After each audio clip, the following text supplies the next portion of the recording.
내일 열릴 남북 고위급 회담의 대표단 명단이 확정되는 등 양측이 막바지 준비에 한창입니다. 무엇보다도 이번 회담을 통해서 이르면 8월 말, 이번 달 말에 남북 정상회담이 성사될지가 관심인데요. 자세한 내용 정한범 한국국제정치학회 상임이사, 신범철 아산정책연구원 안보통일센터장과 짚어보겠습니다. 두 분 안녕하십니까? 네, 안녕하십니까? 자, 말씀을 드렸는데 내일 열리는 남북 고위급 회담의 명단이 최종 확정이 됐습니다. 먼저 우리 측부터 한번 짚어볼까요? 예, 우리 측은 이제 조명균 통일부 장관 그리고 통일부 차관 천혜성 그리고 청와대 국가안보실 2차장인 남관표 차관 2차장이죠. 네. 그리고 안문현 국무총리실 실장 이렇게 어떻게 보면은 기본적인 통일과 정상회담을 만들 수 있는 청와대 그쪽 라인이 포함됐고요. 예. 북한과 같은 경우에는 리성권 조평통 단장, 그리고 박용일 조평통 부위원장, 그 외에도 강윤혁 철도성 부상과 지금 화면에 나오는데 박효영 국토환경 환경보호성 부상 그리고 박명철 민족경제협력위원회 부위원장으로 우리보다 한 명이 더 많습니다. 예. 그런 것은 북한이 이번에 고위급 회담에 임하는 자기들의 그 입장과 자세를 잘 보여준다고 보이는데요. 기본적으로 철도라든가 경제협력 부분을 조금 더 많이 논의하고 싶은 그러한 속셈이 있지 않나. 그렇기 때문에 이렇게 보통 외교적으로는 1측이 한 4명이면 상대 측도 4명으로 구성되는데 한 명 더 포함된 것으로 생각합니다. 예, 지금 잠깐 말씀을 해주셨는데 그 대표단의 면면을 살펴보면 각자 좀 중점적으로 생각하는 부분이 다르다는 걸 좀 볼 수가 있을 것 같아요. 예, 그렇습니다. 금방 우리 신범철 박사님 말씀하셨는데 우리 쪽 인원들이 주로 이제 정무적인 판단을 할 수 있는 사람들인 반면 네. 북한 쪽 인원들은 대부분 전문적인 각 분야의 철도라든지 도로 그리고 남북 경제 협력 이런 부분들을 담당하는 전문적인 인사들이 포진해 있습니다. 그래서 예. 아마 우리 대표단이 남북 정상회담을 중심적으로 논의하려고 하는 그런 의도를 가지고 있는 반면에 북한은 지난번 판문점 선언에서 얘기됐던 그 남북 간의 경제 협력 그리고 철도 도로를 연결하는 문제 이런 문제들에 대한 어떤 속도를 내고자 하는 게 아닌가 이런 의도가 엿보입니다. 예, 북한이 이렇게 판문점 선언 이행을 우선시하려는 이유는 어떻게 봐야 될까요? 기본적으로 지금 북한이 전개하고 있는 협상 전략이라고 이렇게 보시면 될 것 같습니다. 그러니까 한국에 대해서는 교류 협력을 확대해라. 그렇기 네. 때문에 판문점 선언의 내용을 보면은 제1항이 교류 협력에 관한 부분이죠.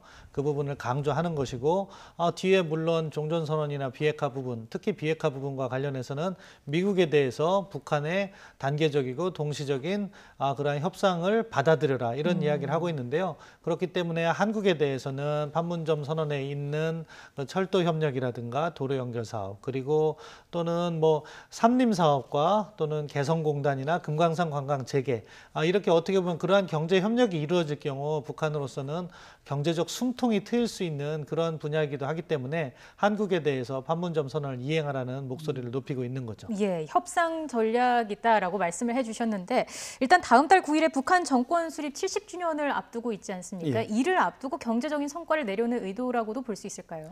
글쎄요, 북한 입장에서는 당연히 경제적인 성과를 내려고 노력을 할 거고요. 네. 특히 이 남북 관계 개선 그리고 이제 비핵화 국면으로 나오는 그 단계에서는 이미 경제 발전을 염두에 두고 나왔기 때문에 기본적으로 경제 발전에 대한 욕구는 있을 거라고 봅니다. 그러나 일각에서 얘기하는 이제 구구절을 얘기를 하는데 사실 그런 의도가 전혀 없다고 볼 수는 없겠지만 저는 개인적으로는 북한의 이런 매번 어떤 특정한 날짜를 지정해 놓고 그때마다 그 날짜에 맞춰서 어떤 정책을 변경하는 그런 식의 해석은 조금 지양해야 되는 게 아닌가. 어허. 사실 우리도 뭐 국경일이 많이 있습니다만은 북한도 뭐 태양절을 비롯해서 뭐 광명성절 뭐 등등 구구절 그리고 십십절, 쌍십절 뭐 등등 많은 정치적인 일정들이 있습니다. 그런 매번 이러한 일정들이 있을 때마다 북한이 어떤 태도나 어떤 정책의 변화를 가져온다라고 해석하는 것은 조금 무리가 아닌가. 네. 그러나 기본적으로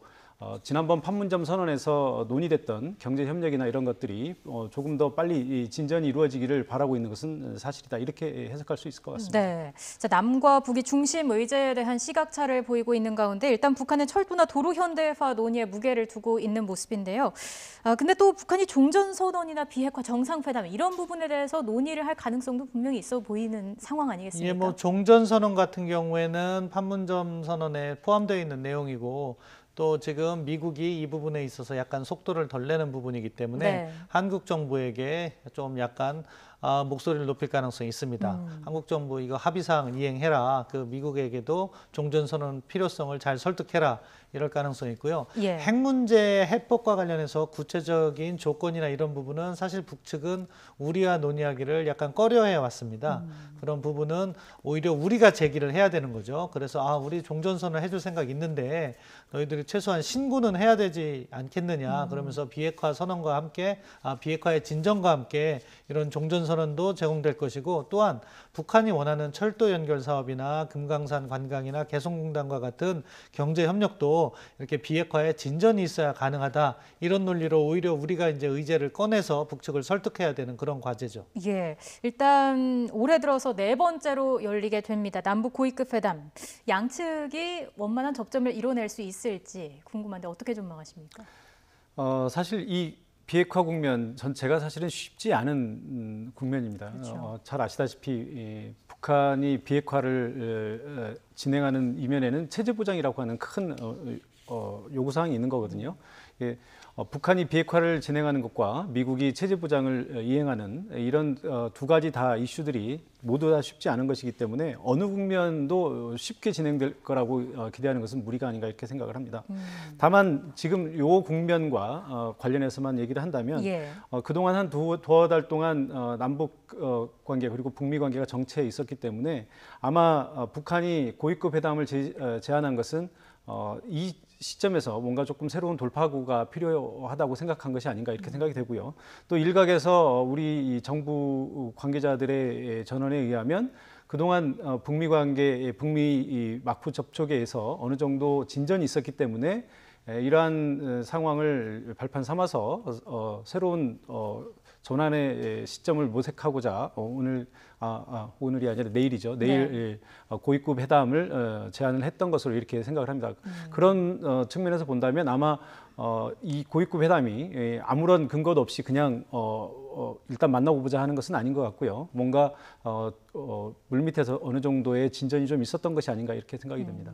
교수님께서는 어떻게 보세요? 8월 말 정상회담 가능성 낮아진 거 아니냐 일각에서 이런 얘기도 나오고 있는데. 정상회담 가능성은 전 여전히 높다고 생각합니다. 예. 더군다나 이번에 고위급 회담도 북측이 제안을 했고 의제 중 하나로 정상회담권을 이야기했기 때문에 그 가능성은 높다고 생각하고 이러한 제안이 단순히 일회성으로 나온 것이 아니라 물밑에서 남북이 여러 번 접촉을 한 결과가 아닐까 그렇게 추정도 하고요. 예. 따라서 정상회담은 개최될 것이다. 문제는 이제 이 정상회담을 통해서 무언가를 이렇게 만들어내는 이제 과제가 남아 있는데 그 부분은 아직 물음표가 약간 남아 있다고 생각합니다. 예. 왜냐하면은 북측이 원하는 그 교류 활성화하고 경제 협력을 나아가기 위해서는 제재가 해제되는 부분이 있습니다. 우리 정부의 입장도 확고한 것 같습니다. 유엔 대북 제재가 지속되는 한 그것을 넘어서는 경제 협력은 어렵다는 거죠. 그렇기 때문에 그 부분에 있어서 북한의 결단이 필요한 거죠. 적어도 현재 막혀 있는 비핵화 과정에서의 신고 문제, 신고 검증 폐기 어떻게 보면 북한 비핵화의 3요소라고 할 수 있는데 이 신고조차도 하지 않은 상황에서 종전선언을 요구하는 그런 북한의 태도는 이게 미국에 의해서 지금 받아들여지지 않고 있거든요. 예. 따라서 어느 정도 신고를 이끌어내고 그것을 통해서 우리가 다시 미국에게 종전선언과 북한의 어떻게 보면은 제재 부분 단계적인 완화 이러한 부분을 끊어낼 수 있어야지 북한도 나름대로 신고를 하면 그 다음에 경제 협력이라든가 가시화된다 하는 그런 생각을 할 것이기 때문에 아무튼 정상회담을 통해서 북한을 잘 설득하는 그런 과제가 남아 있고요. 예. 또한 이것은 뭐 잠시 후에 논의하겠지만 북미 관계도 지금 현재 채널이 가동 중이기 네. 때문에 어떻게 보면 우리도 북한만 이것을 상대해서는 안 되고 이러한 남북 정상회담 추진 과정에서 미국하고도 공조를 해나가면서 현재 진행되는 논의에 있어서 우리가 어떠한 부가가치를 만들어낼 수 있을 것인가 끊임없이 이렇게 찾고 노력하고 그것을 바탕으로 북한을 설득하는 그러한 조건이 필요하다고 생각합니다. 예, 분명 열리게 될 가능성은 높아 보이는데 일단 그 내용이 중요한 것 같다라고 말씀을 해주셨습니다. 일단 3차 정상회담이 열린다면 그 장소가 어디가 될지 이 부분도 중요하게 짚어봐야 될 것 같은데 일단 뭐 청와대에서 평양이 아닐 수도 있다 이런 얘기가 나왔습니다. 어떤 배경에서 나온 얘기일까요? 글쎄요, 처음 우리 판문점 선언 할 때 김정은 위원장의 얘기는 평양에서 날씨가 좀 좋아지면 이런 얘기를 했거든요. 예. 그 얘기는 이제 아마 9월 말, 10월 초 정도를 염두에 뒀던 것이 아닌가 이렇게 생각을 하는데 그 상황은 우리 그 북미 관계나 남북 관계가 순탄하게 흘러갔을 때 또 얘기고요. 또 지금 9월에 유엔 총회가 있지 않습니까? 이런 그 세계적인 정치 일정이 있기 때문에 사실 9월 회동은 사실 쉬운 날짜는 아닌 것 같습니다. 네. 우리 그 남북 관계, 북미 관계를 차치하더라도 그리고 지금 그 이번에 남북 고위급 회담의 배경은 지금 북미 관계가 꽉 막혀 있는데 이 관계에 대한 돌파구를 열기 위한 것이거든요. 네. 그래서 처음 김정은 위원장이 제기했던 평양 회담은 일종의 세리머니 형식이거든요. 그러니까 남북 관계의 진전이라든지 또 김정은 체제의 어떤 그 세계 국제적인 위상이라든지 이런 것들을 보여주기 위한 어떤 아주 거창한 세리머니를 염두에 두고 했던 것으로 이렇게 생각이 되는데 지금은 그런 것이 아니라 지금 굉장히 막혀 있는 현안을 가지고 얘기를 해야 되기 때문에 아마 그런 형식적인 부분에 치중하기보다는 좀 내용을 가지고 조금 더 얘기할 수 있는 이런 실무 회담의 성격을 좀 띠게 되지 않을까 생각을 하고요. 예. 그렇다면은 아마도 평양보다는 판문점에서 한 번 더 한다든지 아니면 개성을 한번 방문한다든지 뭐 이런 정도 수준에서 회담이 되지 않을까. 만약에 이번에 평양을 실무 방문을 하고 다음에 또 다시 평양을 가게 된다면 두 번째 가는 평양 회담이 좀 김이 많이 빠지겠죠. 그래서 저는 일단은 뭐 내일 회담을 두고 봐야 알겠습니다만 실무 회담 형식으로 평양이 아닌 다른 쪽에서 진행되지 않을까 이런 쪽에 더 무게를 둬야 될 것 같습니다. 예, 지금 논의가 되는 상황이 북미 간의 상황도 진전시킬 수 있을지 관심을 끌고 있는데 자, 이런 가운데 남북 고위급 회담이 열리는 것과 맞물려서 마이크 폼페이오 미 국무장관의 방북 이야기가 또 나오고 있습니다. 이르면 이번 주에 이루어질 것이다 이런 전망도 나오고 있어요. 예, 그러니까 미 측에서 나온 이야기인데요. 존 볼튼 국가안보부장관이 트럼프 대통령의 친서가 ARF 계기에 북측에 전달됐고 거기에는 폼페이오 국무장관의 방북 이야기도 담겨 있다 이렇게 예. 얘기를 했고 지난주에 헤더 노어터 국무부 대변인이 그것과 관련된 질문을 받았을 때 현재 북한과 거의 매일같이 전화 또는 팩스로 이렇게 통신이 이루어지고 있다. 그것을 추정컨대 폼페이오 국무장관의 방북이 곧 이루어지지 않겠느냐 그런 전망이 제기되고 있는 거죠. 근데 저는 약간 이렇게 이번 주까지는 좀 너무 이르지 않느냐 그렇게 생각합니다. 왜냐하면은 지난주 상황을 보면은 리용호 외무상이 ARF 마치고 이란까지 방문을 해서 뭐 어떻게 보면은 핵 지식 기반은 포기할 수 없다 이런 식으로 강도 높은 이야기를 하고 있습니다. 네. 지금 폼페이오 국무장관이 사실은 지난번에 7월 6, 7일 방북을 했을 때 아무런 성과 없이 돌아왔습니다. 그렇기 때문에 본인도 상당히 부담을 안고 있는 상황에서 어떠한 성과가 보장되지 않은 상황에서 북한을 또 들어가기는 쉽지 않을 거라고 생각해요. 예. 그런데 지금 북한의 입장이 아직까지도 강경한 입장을 전개하고 있기 때문에 이 접점을 찾기가 쉽지 않은 상황이고 물론 물밑을 통해서 어느 정도 접점이 이루어지면 그것을 기반으로 해서 방북을 하겠지만 당장 이번 주면 저희한테는 최상의 시나리오지만 그게 쉬운 것은 아니다. 결국에는 남북 간의 논의도 지속돼야 되고 미북 간에도 조율이 돼야 돼서 결국 북한이 최소한 신고 부분에 있어서 양보를 해야지 폼페이오도 방북을 할 수 있고 그러면 그 계기에 이제 미국의 입장에서는 종전선언이라든가 그런 논의를 이루어가면서 다음 단계의 비핵화로 이렇게 나아갈 수 있는데 과연 북한이 그 정도로 결단을 했을 것인지 아직은 물음표라고 생각합니다. 예, 자 조금 전에 말씀을 해주신 부분입니다. 앞서 미 국무부는 북측과 거의 매일 소통하고 있다 이렇게 밝혔는데요. 먼저 그 내용을 직접 들어보고 오겠습니다. We continue to have conversations virtually every day, every other day or so with the North Koreans. And when I say conversations, that can be by phone, that can be by message, that can be by email. Those are 네, 북한과 계속 대화를 하고 있고 사실상 매일 다양한 방식으로 소통을 하고 있다라는 얘기를 했는데 실제로 이 물밑 접촉이 활발하게 이루어지고 있다 이런 의미로도 받아들여도 될까요? 그렇습니다. 그 북미 간의 접촉이라고 하는 것이 항상 고위급에서만 이루어질 수는 없거든요. 예. 그래서 실무선에서 더 많은 접촉이 이루어질 거고요. 그게 아마 수시로 이루어지고 있다 그런 얘기인 것 같은데 이런 언급이 가지는 의미는 이제 두 가지로 해석을 할 수 있을 것 같습니다. 먼저 이제 긍정적인 의미에서 본다면 그만큼 미국이 이 북미 관계에 대해서 우선순위를 두고 있다. 그리고 희망적인 생각을 하고 있다. 이렇게 생각을 할 수 있을 것 같고요. 그래서 트럼프 대통령의 아젠다 중에서 굉장히 적극적으로 수행하고 있는 그런 아젠다다 이렇게 생각을 할 수 있을 것 같습니다. 반대로 해석을 한다면 거의 매일 접촉을 하고 또 뭐 전화든지 이메일이든지 뭐 이런 수단을 사용하고 있다고 하는데 그만큼 이 비핵화 그리고 체제 보장이라고 하는 이 이슈가 어려운 이슈고 앞으로 나가기 굉장히 힘든 이슈다 이렇게 생각합니다. 개인적으로 저의 생각은 우리가 이번에 북한과 남북 정상회담을 하든 아니면 내일 고위급 회담에서 얘기를 하든 어차피 지금 종전선언과 북한의 핵 시설에 대한 신고 이 두 가지 이슈가 누가 먼저냐라고 하는 기싸움을 하고 있기 때문에 네. 우리가 중재를 하면서 양쪽에 대한 일정을 먼저 합의를 하고 그리고 동시 진행을 한다든지 이런 식의 해법을 찾는 것이 바람직하지 않나 이렇게 생각이 됩니다. 예, 자, 비핵화와 종전선언 참 많은 과제를 남기고 있는 어려운 이슈들인데 이런 전반적인 대화, 이런 기류들이 구체적인 진전을 좀 이뤄내는데 도움을 줄 수 있을까요? 전반적인 대화 분위기, 그러니까 대화의 모멘텀을 이어가려는 노력은 결국 성과를 내는데 어떻게 보면 전제 조건과 같은 거기 때문에 예. 지금 현재 대화가 이루어지는 것은 긍정적으로 평가합니다. 그러한 의미에서 트럼프 대통령도 계속해서 김정은 위원장과의 그런 대화가 잘 되고 있다는 점을 강조하는 거고요. 이제 다만 이제 성과를 내는 부분은 이제 어떻게 보면 전략적 이해가 이제 접점을 찾아야 되는 과제가 있는데 북한으로서는 지금 큰 틀에서는 북측이 주도할 수 있는 협상을 하고 싶어 하는 것 같아요. 그게 단계적이고 동시적인 그런 협상 방식이고 북한이 가지고 있는 핵 능력 하나하나를 따로 떼어서 따로 협상하고 따로 보상받는 거죠. 네. 그러니까 풍계리 핵실험장, 동상리 미사일 실험장, 그 다음에는 영변 시설 뭐 이런 식으로 계속 나올 것 같은데 근데 이 경우에는 이제 미국 측 시각에서 바라보면 그런 식으로 협상을 해줄 경우 협상은 계속되는데 북한의 핵 능력을 파악하지 못하는 거예요. 도대체 핵시설이 얼마나 있고 핵무기는 얼마나 가지고 있고 핵물질은 또 얼마나 갖고 있는지.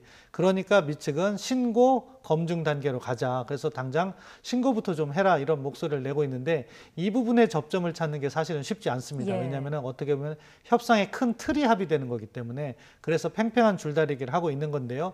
결국에는 지금 미국이 제재의 고삐를 다시 조이는 것도 북한의 전향적인 조치를 얻어내기 위함이고 북한도 나름대로 이 상황에서 타겟책을 찾기 위해서는 신고 정도는 수용을 하면서 그 대신 많은 것을 얻는 것이 낫지 않겠느냐 이런 부분에 생각을 할 수 있고 그 점이 바로 우리가 북한을 설득할 수 있는 포인트라고 생각합니다. 예. 그러니까 지금 미국이 종전선언과 대치돼서 북한의 양보를 요구하고 있는 것이 핵시설의 신고입니다. 핵무기나 핵물질의 신고가 아니에요. 어떻게 보면 낮은 단계의 신고이기 때문에 그 정도는 북한이 받아들여라 하고 우리가 설득을 하는 거죠. 그 대신 그 다음 단계에서 종전선언과 함께 북한의 추가적인 신고가 있을 때 단계적인 제재 완화라든가 이러한 새로운 부가가치를 우리가 미 측을 설득해낼 수 있다면 그것을 가지고 북한을 다시 설득하는 그러한 협상 도구로 사용할 수 있기 때문에 그 부분이 지금 활발하게 진행되어야지 협상의 접점을 찾을 수 있고 폼페이오가 방북을 해서 무언가 얻어내서 비핵화에 진전이 있다는 이야기를 할 수 있는 그런 단계로 접어들 수 있기 때문에 네. 지금이 상당히 중요한 순간이라고 생각합니다. 예, 지금 이 순간이 결국에 또 성과로 이어지게 될지 이 부분이 중요해 보이는데 논의가 잘 진행이 된다면 김 위원장의 9월 유엔 총회 참가 그리고 북미 정상회담도 추진될 수 있지 않겠느냐 이런 이야기도 나오고 있습니다. 어떻게 전망할 수 있을까요? 글쎄요, 저는 굉장히 좀 희망적인 생각이 아닌가 이렇게 생각을 하는데 김정은 위원장이 유엔 총회에 참가하려면 결국은 미국을 방문하는 거거든요. 네. 그러려면 아마도 이 비핵화 문제에 대한 어떤 큰 돌파구가 이루어지고 그리고 김정은 위원장이 미국을 방문했는데 트럼프 대통령을 만나지 않고 온다면 이건 더 큰 외교적인 수모거든요. 예. 그래서 제가 보기에는 트럼프 대통령이 기꺼이 김정은 위원장을 안방에서 맞아줄 수 있을 만큼 진전된 어떤 성과가 있어야 된다. 그렇기 때문에 이번 남북 고위급 회담이든지 아니면 남북 정상 추후에 열릴 가능성이 높은 남북 정상회담에서 어떤 돌파구가 이루어지고 그래서 유엔 총회에서 3국 간에 또는 4국 간에 종전 선언이 이루어지는 국면까지 가면 충분히 가능한 시나리오지만 그것이 이루어지지 않는다면 좀 성사되기 어려운 것이 아닌가 이렇게 생각을 합니다. 예, 뭐 아직 섣부른 기대는 이르다 이런 지적도 있는데요. 계속해서 상황을 지켜볼 필요가 있어 보입니다. 자, 다음 주제로 넘어가 보도록 하겠습니다. 북한 석탄 파문 관련 내용입니다. 관세청 수사 결과 북한산 석탄 반입 수입업체의 불법 행위로 규정이 됐습니다. 정부는 북한산 석탄을 운반한 전력이 있는 외국 선박에 대해서 입항 금지 조치를 취하기로 했습니다.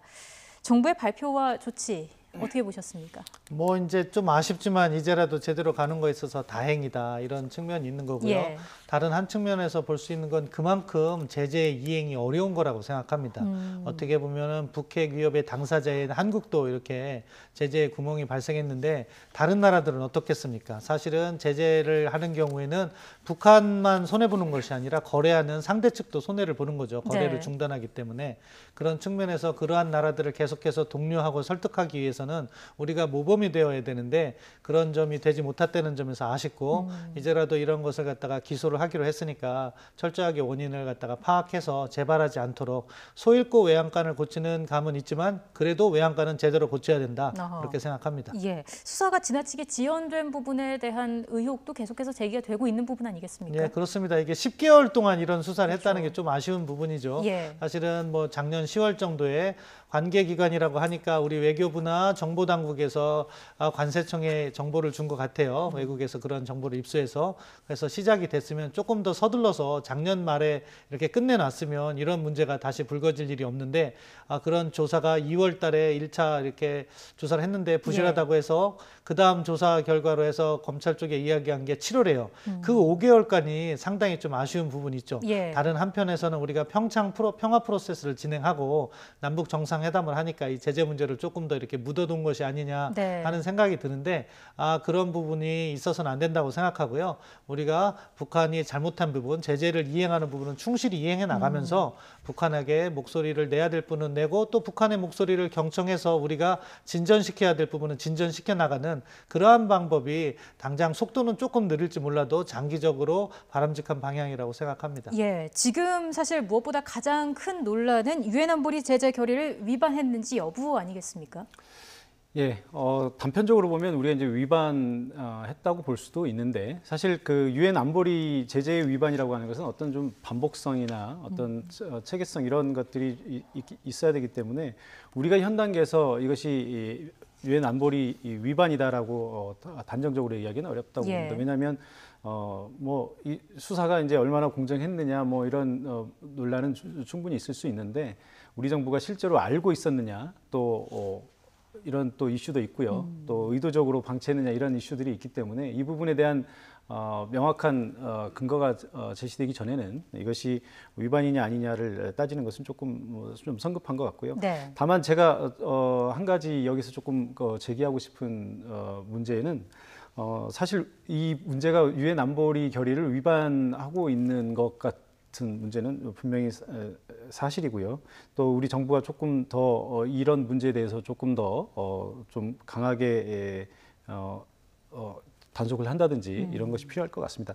다만 그럼에도 불구하고 이런 문제를 우리 내부에서 제기하는 형식에 대해서는 조금 제가 이의를 제기하고 싶은데 사실 국제법이라고 하는 것은 우리가 많이 지켜야 되지만 국제법보다는 국가 주권이 우선하는 거거든요. 그래서 우리 정부의 어떤 정무적인 판단이라든지 또는 미국과의 아마 물밑 정보 교류가 있었을 것 같고요. 네. 그래서 우리 내부에서 이것을 드러내고 크게 얘기하면서 외부에다가 우리 정부를 마치 제자라고 하는 듯한 외치고 있는 듯한 그런 모습을 보이는 것은 좀 우리가 좀 지향해야 될 문제가 아닌가. 이런 문제는 국내 정치적인 차원에서 제기가 되더라도 예를 들면 국회 정보위처럼 네. 비밀이 유지되는 공간에서 얘기를 하고 또 우리 정부가 이 문제를 정무적으로 어떻게 판단할 것인지 외교적으로 어떻게 풀어나갈 것인지에 대한 그런 해법을 모색하는 것이 더 중요한 문제가 아닌가.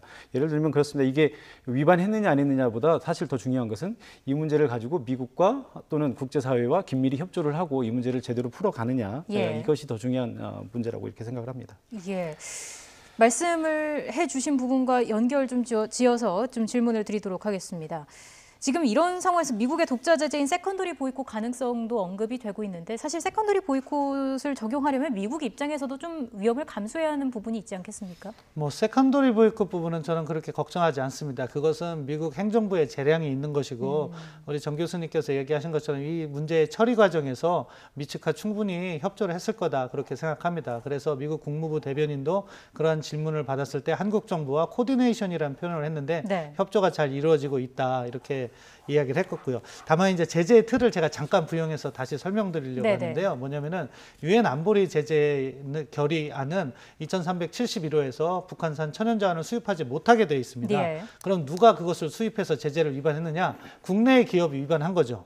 그럼 그 기업이 있는 국가, 이제 우리 정부인 거죠. 그 국가에 관할권이 있기 때문에 그 국가는 그 행위를 차단하고 처벌할 의무가 있는 거예요. 그러니까 우리 정부는 그것에 따라서 그것을 갖다가 수사를 했는데 이것이 지연됐다는 점에 문제가 있는 거죠. 그리고 그걸 처리하는 과정에서 처리가 마무리돼서 그것을 갖다가 유엔에 보고하면은 그 문제는 우리로는 국가 책임이 해제되는 부분이 있습니다. 따라서 이것이 뭐 유엔 차원에서 큰 문제가 되진 않을 거라고 생각해요. 다만 운용상에 있어서는 한국 정부조차도 이렇게 이 문제의 심각성을 갖다가 높이 보지 않고 지연을 한다면 전 세계 어느 국가도 자국 기업이 손해를 볼 수 있는 이런 행동을 하지 않는다는 데 있고 그런 부분은 우리가 좀 정신 차리고 제대로 제재를 이행하는 데 중점을 두자 그렇게 말씀을 드린 겁니다. 예. 자, 북한산 석탄의 국내 반입이 사실로 드러난 가운데 앞으로 또 국제적인 파장이 어떻게 일게 될지 이 부분도 지켜볼 부분일 것 같습니다. 자, 지금까지 정한범 한국국제정치학회 상임이사, 신범철 아산정책연구원 안보통일센터장과 이야기 나눠봤습니다. 두 분 말씀 고맙습니다. 고맙습니다.